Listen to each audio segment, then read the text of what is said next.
In today's video, I'm going to teach you how to create a group chat in Slack. Let's start right from your Slack homepage. Whether you're using the desktop app or a web browser, you'll land on the main view with the sidebar on the left. That sidebar is your control center.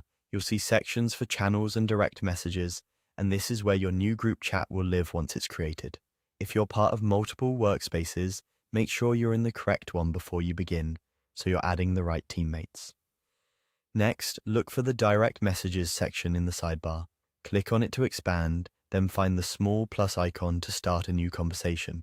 That plus button opens a window where you can choose who will be in the group.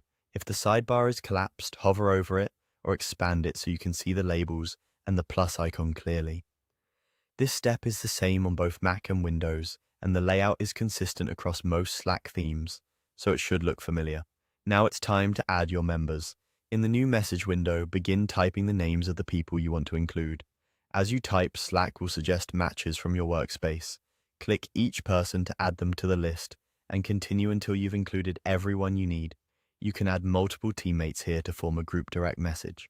If someone doesn't appear, double-check spelling, make sure you're in the right workspace, or confirm that the person is active in Slack. When your list looks good, review it for accuracy so you don't accidentally leave anyone out or include the wrong person.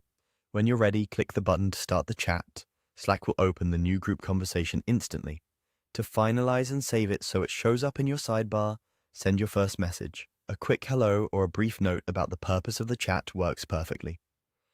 Once that first message is sent, the group DM is saved and easy to find under direct messages going forward. A quick tip: group direct messages are great for quick decisions and short-term collaboration with a handful of people. If your conversation needs a name, broader visibility, or more structure, consider creating a channel instead.